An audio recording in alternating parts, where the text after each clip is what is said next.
여호와는 나의 목자시니 내게 부족함이 없으리로다. 그가 나를 푸른 풀밭에 누이시며 쉴 만한 물가로 인도하시는도다. 내 영혼을 소생시키시고 자기 이름을 위하여 의의 길로 인도하시는도다. 내가 사망의 음침한 골짜기로 다닐지라도 해를 두려워하지 않을 것은 주께서 나와 함께 하심이라. 주의 지팡이와 막대기가 나를 안위하시나이다. 주께서 내 원수의 목전에서 내게 상을 차려주시고 기름을 내 머리에 부으셨으니 내 잔이 넘치나이다. 내 평생의 선하심과 인자하심이 반드시 나를 따르리니 내가 여호와의 집에 영원히 살리로다. 어떤 남자분이 평생 소원이 내가 은퇴하고 요트로 세계 일주를 하는 게 평생 소원인 거예요. 그래서 그것만 생각하면 지금 막 힘들게 일하고 막 어려웠고 이걸 다 참을 수가 있었던 거예요. 내가 요트 좋은 거 사가지고 좀 나중에 은퇴하고 바다에서 좀 여유 있게 낚시 오래 한다고 누가 뭐라 그럴 사람도 없고 아주 뭐 먹고 싶은 거 다 먹고 내가 요트 여행해야 되겠다. 정말 그것만 생각하면서 평생 이렇게 열심히 일을 했다라는 거예요. 그리고 그 꿈을 드디어 이루었습니다. 이제 원하는 요트를 살 만큼 돈도 모았고 이제는 좀 내가 좀 요트를 타고 즐겨도 되겠다. 그래서 요트에다가 먹고 싶은 거 다 넣고 몇 달을 버틸 수 있을 정도로 요트에다 음식을 다 챙겨서 바다로 나갔다라는 거예요. 그런데 예상치 못하게 얼마 지나지 않아서 큰 풍랑을 만나서 요트가 그만 좌초를 하게 되고 어떤 무인도에 좌초를 하게 되었습니다. 간신히 혼자 살아남아서 그래 뭐 요트가 좀 부서지고 있지만 어쨌든 요트에 먹을 게 있고 또 내가 생명 구했으니까 나중에 다시 돌아가면 내가 뭐 돈 벌어서 다시 나올 수 있지, 살아만 있으면 됐지 라고 생각을 하고 이제 어떻게 하면 이 무인도에서 날 구조해 줄 때까지 기다릴 수 있을까. 이제 뭐 찾아보니까 정말 무인도에 아무것도 사람도 없고 먹을 것이라고는 하나도 없는 거예요. 다행스럽게 요트에 뭐 몇 달 여행할 음식물들이 그대로 남아 있어서 이걸로 좀 몇 달 버티다 보면 누군가 구하러 오겠지. 그래서 이제 버티려고 보니까 요트에 이제 부서져서 물이 들어오니까 섬 한복판에 바다에 물이 아무리 많이 있어도 마실 수 없으니까 섬 한복판에 가니까 이제 마실 수 있는 물이 있고 그 옆에다 오두막을 짓고 요트 배 안에 있던 그 음식물들, 생필품들을 다 그 오두막에 차곡차곡 정리해 두었다라는 것입니다. 오두막에서 그렇게 지내면서 낮에는 어떻게든 바다 가서 나 구해줄 사람 없나, 나 구해주는 배가 지나가지 않나 매일 바라보면서 하루 지나고 이틀 지나고 3일이 지나도 배 비슷한 것도 지나가지 않더라는 거예요. 그래서 평생 태어나서 그렇게 간절하게 기도해 본 적이 없어요. 절박해지더라는 거예요. 점점 하나님 나 꼭 살려주셔야 됩니다. 하나님 나 살려주세요. 그때까지 살아온 모든 죄를 다 회개하면서 절절하게 막 기도하면서 간절하게 기도하면서 매일매일 바다만 바라보고 있었다는 거예요. 아무리 기도하고 기도해도 아무도 구해주지 않더라는 것입니다. 하루는 그날도 너무 불안하고 두려워서 간절하게 이제 음식도 얼마 남지 않았는데 이제 이거 먹으면 정말 이 섬에는 먹을 것이 없는데 낚시로 잡는 것도 쉽지가 않은데 그날도 너무 간절하게 대성통곡을 하면서 간절하게 기도하면서 바다 바라보다가 오두막으로 돌아왔는데 오두막이 불타고 있더라는 거예요. 왜 불이 나는지는 모르겠는데 활활 뭐 세상에 이렇게 잘 탈 수가 없는 거예요. 그 안에 음식, 생필품, 옷까지 다 타버리고 있더라는 거예요. 요트 잃어버린 거야 다시 벌면 되지만 근데 이 오두막이 없으면 당장 오늘 하루 지낼 곳도 없고 내일은 어떻게 지내야 되나 다 타버린 거예요. 완전한 절망이 이제 난 이 섬에서 죽는 것만 기다려야 되나 그렇게 주저앉아 있는데 갑자기 웅성웅성거리더니만 사람들이 막 몰려오더라는 거예요. 이 섬에 사람이 한 명도 없었는데 방금 전까지 내가 아까 낮에 바닷가에 있을 때도 배 한 척 지나가지 않았는데 웬 사람들이 갑자기 찾아왔나. 그 사람들에게 물어 어떻게 찾아왔냐고 나 구하러 왔냐 그러니까 멀리서 보니까 불꽃이랑 불길이랑 연기가 엄청나게 나더라는 거야. 그래서 아, 구조 신호구나 하고 그걸 보고 찾아왔더라는 거야. 정확하게 섬 한복판에 그 불길이 일어나는 곳으로, 그 연기가 나는 곳으로 찾아왔더라는 것입니다. 이분이 그제서야 깨달았던, 아, 하나님께서 하셨구나. 하나님께서 내가 당한 이 재앙, 오두막이 불타는, 남김없이 내가 가진 것 모든 것이 불타는 이 재앙과 환난을 통해서도 하나님께서 일하시고, 하나님께서 나 구해주시고, 하나님께서 나 도와주시는구나 라는 것을 깨달았다라는 것입니다. 성도 여러분, 우리는 살아가다 보면 우리가 보는 것이 다 전부라고 생각할 때가 얼마나 많이 있는지 모른다라는 것입니다. 내가 보여야 안심이 되고, 내가 쌓아두어야 안심이 되고, 이거 붙잡고 있어야 내가 살 수 있을 거라고, 이거 잃어버리면 큰일 날 줄 알고, 이거 없어지면 큰일 날 줄 알고 얼마나 불안해하면서 두려워하면서 살아가는지 모른다라는 것입니다. 이 세상에서의 인생이 전부라고 생각하고 그렇게 항상 이거 붙잡으려고, 잃어버리지 않으려고 발버둥 치며 살아간다라는 것입니다. 그러다가 세상을 살아가면서 고난을 만나고 재앙을 만나면서 가진 것을 잃어버리면, 내가 붙잡고 있던 것을 잃어버리게 되면 얼마나 세상에 낙심이 되는지 모른다라는 거예요. 인생의 의미 없어지고 살아있는 것이 가치가 없게 느껴진다라는 것입니다. 재산을 잃어버렸어요. 평생 내가 어떻게 쌓아온 재산인데 이게 어떻게 홀라당 한순간에 없어지냐, 낙심한다라는 것입니다. 가까운 사람들, 의지하던 사람들과 헤어지고 그 사람들이 잃어버렸을 때, 그나마 내가 그 사람 때문에 견뎠는데, 내가 그 사람 의지하면서 살아왔는데 어떻게 한순간에 이렇게 나를 떠나가 버리고 나를 배신하고 나한테 이럴 수 있나. 가진 지위와 명예를 잃어버렸을 때, 내가 이 자리까지 올라오기까지 얼마나 힘쓰고 애썼는데 한순간에 내가 이렇게 곤두박질 치나, 다 잃어버릴 수 있나.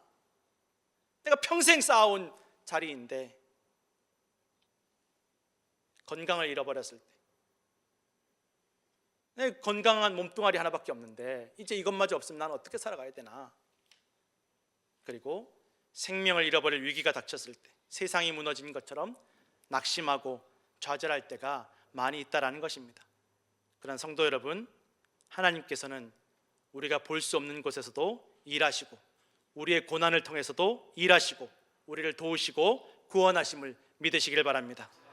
고린도후서 5장 1절에서 2절 말씀 함께 읽겠습니다. 만일 땅에 있는 우리의 장막집이 무너지면 하나님께서 지으신 집 곧 손으로 지은 것이 아니요 하늘에 있는 영원한 집이 우리에게 있는 줄 아느니라. 참으로 우리가 여기 있어 탄식하며 하늘로부터 오는 우리 처소로 덧입기를 간절히 사모하노라. 아멘.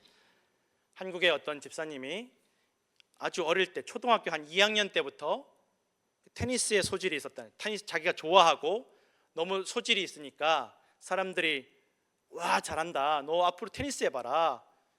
부모님도 얘 보니까 약간 공부에는 소질이 없으니까 너 테니스 해봐라, 이쪽이 네 인생이다.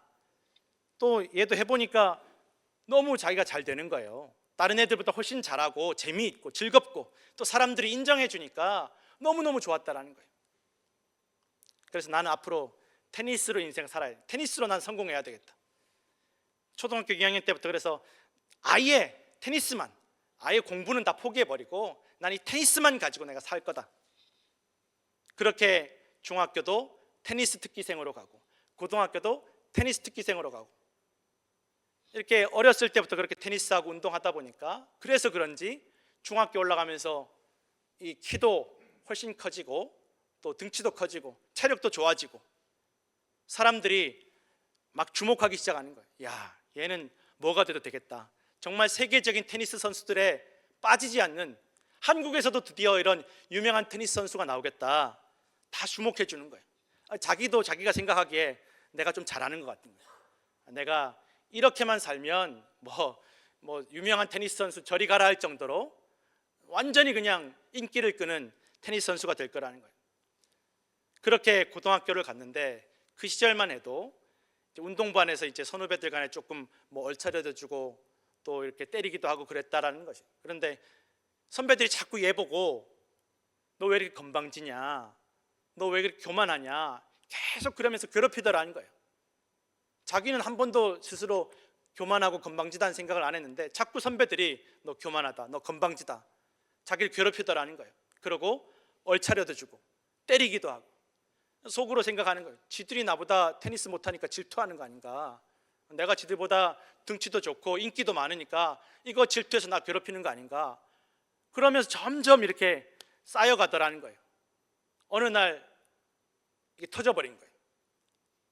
이게 벌받고 선배들한테 이렇게 맞다 보니까 이게 눈이 돌아가고 뚜껑이 열리면서 자기를 때리던 선배들 다 때려 눕혀버린 거예요. 결국 소년원에 가게 되었고, 자기가 초등학교 때부터 해왔던 그 테니스, 평생 난 이걸로 살겠다던 그 테니스 더 이상 못하게 되었다라는 거예요. 그렇다고 다른 걸 할 수 있느냐? 공부를 안 했으니까. 그때서야 공부하기는 너무 늦었다라는 것입니다.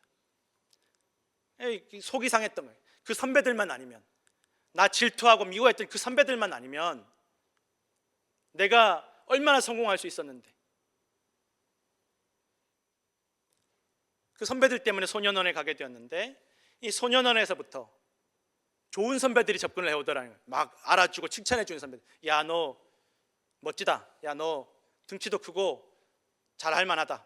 소년원에 나와서도 그 선배들이 자기를 이끌어 주더라는 거예요. 너 우리랑 같이 가자.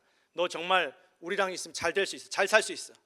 그 선배들이 이제 어두운 세계에 있던 선배들, 범죄에 관련되어 있는 선배들 막 칭찬해 주니까, 너 소년원 갔다 온 건 너 이제 시작인 거야. 너 인생 이제 시작이 달라지는 거야.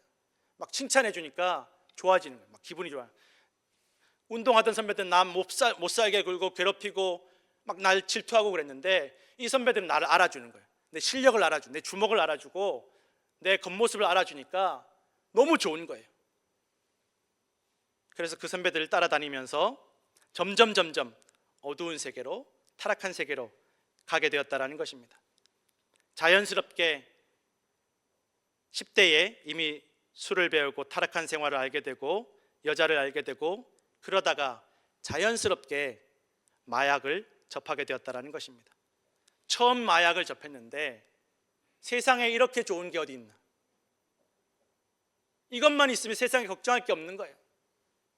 처음 딱 했을 때 그 기쁨과 평안함은 세상의 그 무엇과도 바꿀 수 없더라는 것입니다. 누구랑 싸워도 내가 이길 수 있을 것 같고, 세상에 무서울 게 없는 것 같고, 그 첫 느낌이 너무 생생해서 점점 더 마약을 하게 되더라는 것입니다. 그리고 영원히 나는 이거 적당히 잘 조절하면서 살 수 있을 거야. 나는 딴 사람들은 의지가 약해서 안 되지만 나는 의지가 강해서 이 마약 잘 조절하면서 해되지 않을 정도로 살 수 있을 거야. 그러면서 점점 마약을 가까이 하게 되고, 내가 마약하는 것뿐만 아니라 주변에 마약하는 사람들과 같이 어울리게 되고, 그냥 마약하는 데서 끝나는 것이 아니라 마약을 거래하고 파는 데까지 이르게 되더라는 것입니다. 주변에 점점 그런 사람들만 많아지니까 그렇게 점점 그쪽 세계에서 인정을 받게 되는 거예요. 야, 제가 저쪽 분야에서 최고야, 탑이야, 능력이 있어. 그러면서 20대 초반에 고급 차를 사고 20대 초반에 집을 마련하면서 인생이 완전히 달라진 거예요. 내가 테니스만 쳤더라면 이렇게 성공할 수 있었을까 싶을 정도로 완전히 인생이 좋아진 거예요. 그리고 집 나온 청소년들을 데려다가 자기 집에서 먹여주고 입혀주면서 마약도 먹여주고 마약도 팔게 하더라는 거예요. 그리고 그렇게 마약에 중독이 되면 술집에 팔아버리는 거예요. 그리고 자기가 운영하는 그 유흥주점에 종업원들에게도 마약을 주고 마약에 중독되게 만들고, 꼬리가 길면 밟힌다고 6번이나 체포되었다라는 거예요. 그러다 보니까 내가 한국에선 더 이상 감시받아서 내가 이미 찍혀서 더 이상 여기 못 있겠다, 중국으로 도망가야 되겠다. 근데 사실은 중국이 마약에 대해서는 더 처벌이 세다라는 거예요. 그래도 여기보단 낫겠지. 또 중국으로 도망을 갔습니다. 마약하기 위해서. 그렇게 중국에서 더 마약에 심각하게 중독되기 시작하면서 몸과 마음과 정신이 무너지기 시작하고, 점점 돈도 부족하게 되고, 돈이 모자라서 여기저기 빌려서는 안 되는 사람들에게 돈을 빌리게 되고, 그렇게 폭력배들에게, 조직들에게 돈을 빌려서 갚지 못하고 결국 그들에게 잡혀서 감금당하고 죽을 위기까지 갔다라는 거예요. 돈을 못 갚으니까 가둬놓고 이제 그 건달들이 죽이러 온 거예요. 칼을 들고 죽이러 온 거예요.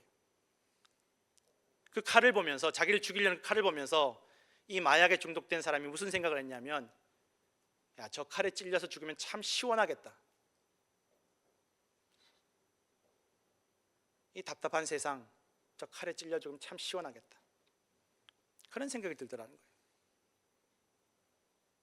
간신히 그 자기를 죽이러 온 건달들 중에 자기랑 아는 사람이 있어서 목숨은 건졌는데 완전히 이제는 더 이상 음식도 넘어가지 않고 마약만 찾게 되더라는 것입니다. 점점 말라가고 건강은 다 망가져가고 그래도 못 빠져나오더라는 거예요. 벗어날 생각을 하지 못하겠다라는 것입니다. 그렇게 위기 가운데 한 여자를, 중국 여자를 만났는데 이 중국 여자분이 이분을 너무 불쌍하게 생각하고 안타깝게 생각하는 거예요. 그리고 돌봐주고 사랑해주고, 그러면서 이분이 자기를 이렇게 사랑해주고 돌봐주니까 너무 좋은 거예요. 그래서 이 사랑 때문에 내가 마약을 끊어야 되겠다라는 생각을 처음 하게 됐다라는 거예요. 그래서 상하이에 있다가 이 여자의 처갓집이 있는 북경으로 가게 됩니다. 내가 이 생활을 이제 벗어나야 되겠다. 더 이상 이 생활을 하면 안 되겠다. 여기 있으면 내가 계속 어울리던 사람들하고만 어울리면 안 되겠다. 내가 어울리던 사람들 벗어나서 저기 북경으로 가야 되겠다. 그 여자의 처갓집이 있는 북경에 가서 어떻게든 마약 끊어보려고 애를 썼다라는 거예요. 그런데 안 되더라는 것입니다. 참으려고 하면 할수록 더 난폭해지고 안 하려면 할수록 더 미쳐간다라는 거예요. 그래서 심지어는 자기를 그렇게 사랑해주고 처갓집이 결사반대하는데도 자기를 도와주는, 돌봐주는 그 부인을 때리고 폭행하고 심지어 목을 졸라 죽이려고 하기까지 했다라는 거예요. 눈이 돌아가니까 보이는 게 없더라는 것입니다. 그래서 그래도 이 여자분이 계속 이분을 불쌍하게 여기고 품어주었다는 거예요. 처갓집이 너무 반대를 하니까 그럼 이제는 다시 한국 돌아가자. 그래서 한국으로 돌아갔다는, 있는 뭐 가진 것도 없었지만 가진 것 다 정리하고 한국으로 돌아갔는데 한국에 오자마자 공항에서 체포가 되어서 감옥으로 가게 됐다라는 것입니다. 감옥에서 얼마 지내지 않아서 이제 기소유예가 되고, 그래서 어쩔 수 없이 오갈 데가 없으니까 돈 8만 원 들고 제주도에 있는 부모님 댁으로 갔습니다. 그때는 갈 때는 몰랐는데 가고 나니까 이 자기 기소유예 때문에 제주도에서 밖으로 몇 년간은 못 나오는 거예요. 완전히 제주도 섬 안에 갇혀버린 거죠. 그런데 그 덕분에 과거에 자기와 어둡게 어울리던 사람들과 관계가 끊어지기 시작했다는 거예요. 오도 가도 못하게 제주도에 갇혀 있으면서 자기에게 마약을 가르쳤던, 범죄의 길로 유혹했던 그 사람들과의 관계가 다 정리되기 시작했다는 거예요. 제주도에 아무것도 할 게 없는 거예요. 돈 8만 원 들고 온 마약 중독자가 할 수 있는 것이 아무것도 없었다라는 것입니다. 그때 이 형님이 제주도에서 목회를 하고 있었는데, 목사님이셨는데, 너 그렇게 심심하게 빈둥거릴 거면 교회나 좀 나와라, 교회 좀 나와라.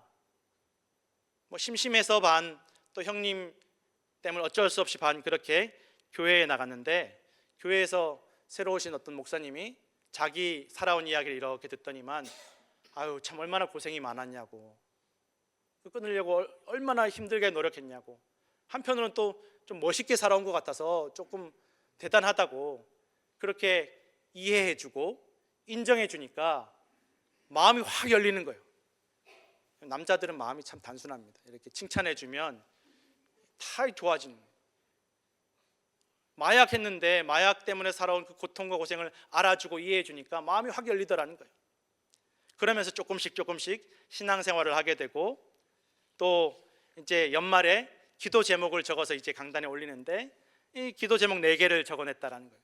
첫 번째는 나 이렇게 나 위해서 가족도 버리고 한국으로 와준 내 중국인 아내, 같이 살고는 있지만 결혼식을 못했는데 결혼식 하게 해주십시오. 그리고 또 내가 이제 가족이 생겼으니까, 아내도 있고 딸 아이도 생겼으니까 가족을 건사할 수 있도록 좀 수입이 생기게 해주십시오. 그리고도 이제 한 두 가지 정도 기도 제목을 더 썼는데, 그렇게 기도 제목을 올리고 얼마 지나지 않아서 그 교회 장로님이 이 기도 제목을 보고 뭐 오신 것인지는 알 수 없지만, 지금 제주도에 다리를 하나 이제 짓고 완성을 했는데, 다리 개통 기념식으로 다문화 가정 결혼식을 한다라는 거예요. 그래서 다른 나라 사람들과 결혼하는 사람들, 결혼식 못 올린 사람들 제주도에서 돈 다 대주고 그렇게 결혼식을 시켜준다라는 거예요. 이게 웬 떡이냐 싶은 거죠. 기도 제목이 이루어졌나. 그런데 자기가 생각했던 것보다 규모가 너무 큰 거예요.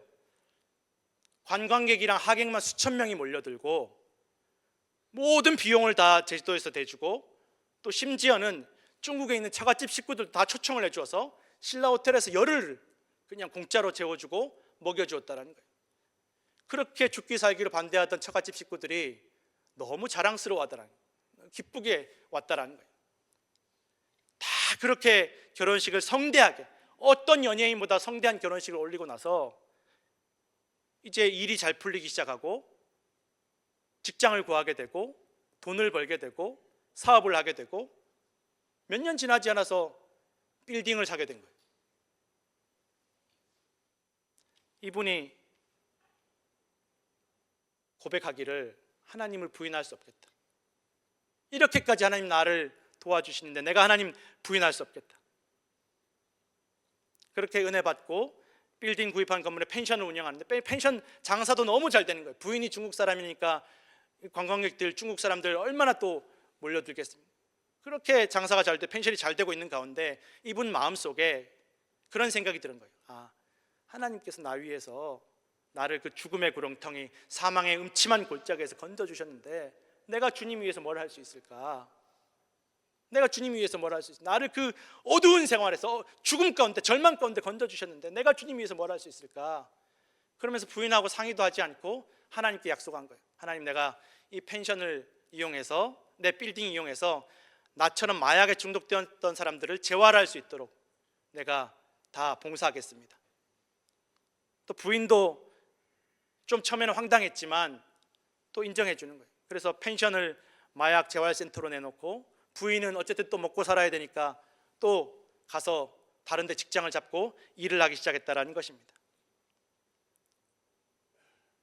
그런데 그렇게 마약 중독자들을 위한 재활센터를 하면서 이분이 마약을 완전히 끊게 되었다라는 거예요. 마약은 벌써 끊은 게 아닌가 싶지만, 마약 하시는 분들 이야기를 들어보면 마약은 끊는다라는 이야기 하지 않는다라고 합니다. 그냥 견디는 거지 절대 끊을 수 없다라는 거예요. 왜냐하면 마약을 하지 않은 지 몇 년, 5년, 10년이 지나도 마약이라는 소리가 딱 들리고 마약이 연상되는 것만 보게 되면 대소변을 지릴 정도로 그 금단 현상이 강력하다라는 것입니다. 그걸 갈망이라고 합니다. 그러면 한번 또 눈이 돌아가고 다시 그 길을 시작한다라는 것입니다. 그래서 마약하는 분들은 끊는다라는 이야기를 절대 하지 않는다고 합니다. 그런데 신앙생활하고 마약 중독자들을 위해서 돕고 섬기는 일을 하면서 이 마약에 대한 갈망이 완전히 사라졌다라는 거예요. 전에는 비슷한 것만 봐도 막 견디기 어려웠는데 이제는 마약에 대한 것을 봐도 아무렇지도 않고 오히려 속에서 역겨워졌다라는 거예요. 갈망이 완전히 사라졌다라는 것입니다. 여러분, 이 갈망이라는 것이 마약에만 있는 것이 아닙니다. 미움과 분노와 상처도 여러분 갈망이 생길 수 있습니다.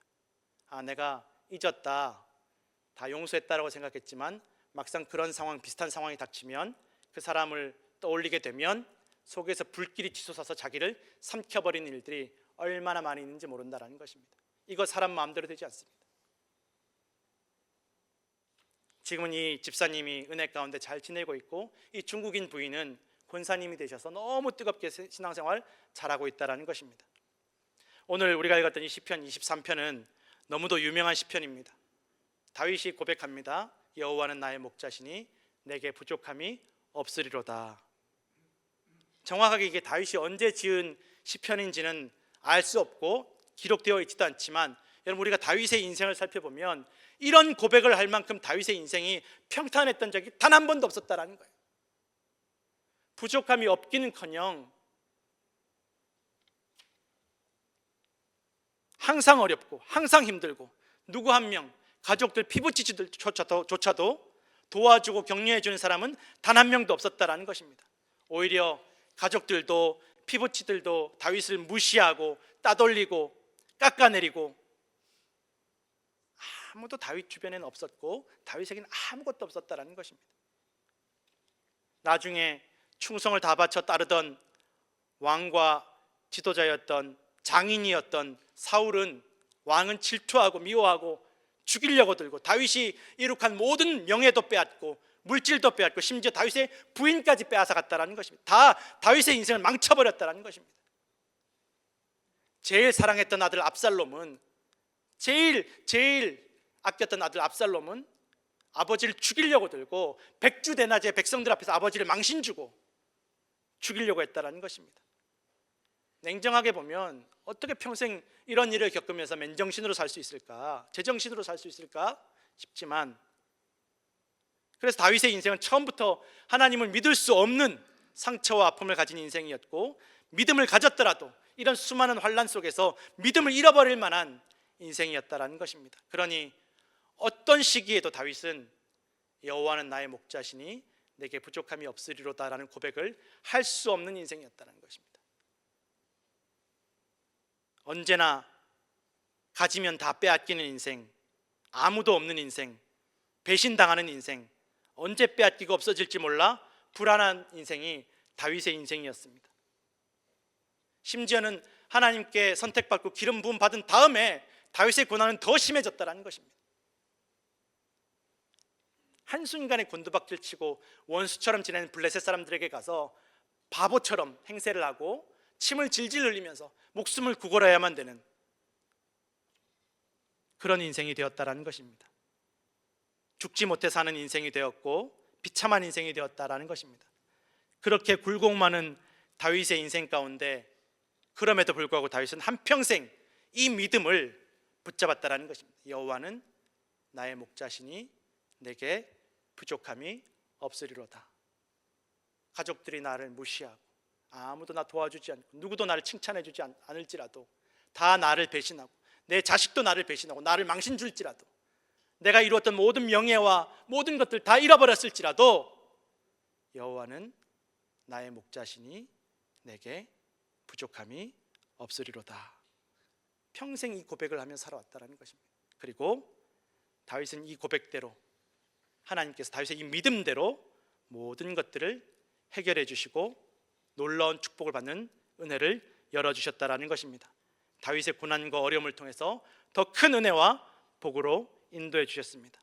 다윗을 무시하고 멸시하고 따돌리던 가족들은 다윗을 가장 자랑스럽게 여기고 그런 다윗의 신하가 되었고, 다윗을 질투하여 죽이려던 사울을 따르던, 사울의 명령을 받아서 다윗을 죽이려고 들었던 사울 왕의 신하들은 다 다윗에게 찾아와서 우리의 왕이 되어달라고 부탁하게 되고, 가장 아꼈던 아들에게 배신당했지만 가장 어떻게 보면 신경 쓰지 않고 자기가 부끄럽게 여겼던 밧세바의 아들 솔로몬은 다윗의 믿음을 이어받은, 다윗의 모든 유산을 그대로 물려받고 더 왕국을 번성시킨 놀라운 후계자가 되었다라는 것입니다. 히브리서 12장 1절에서 3절 말씀 함께 읽겠습니다. 이러므로 우리에게 구름같이 둘러싼 허다한 증인들이 있으니 모든 무거운 것과 얽매이기 쉬운 죄를 벗어버리고 인내로써 우리 앞에 당한 경주를 하며 믿음의 주요 또 온전하게 하시는 이인 예수를 바라보자. 그는 그 앞에 있는 기쁨을 위하여 십자가를 참으사 부끄러움을 개의치 아니하시더니 하나님 보좌 우편에 앉으셨느니라. 너희가 피곤하여 낙심하지 않기 위하여 죄인들이 이같이 자기에게 거역한 일을 참으신 일을 생각하라. 아멘. 성도 여러분, 그러니 어떤 경우에라도 무슨 일을 당해도 다윗처럼 예수님처럼 믿음을 굳게 잡으시고 낙심하지 않으시면 하나님께서 해결하시고 부족함이 없도록 인도하실 줄로 믿으시기 바랍니다. 우리의 소망은 이 땅에 있는 것이 아니라 하나님께서 우리의 소망이 되어주실 줄로 믿습니다.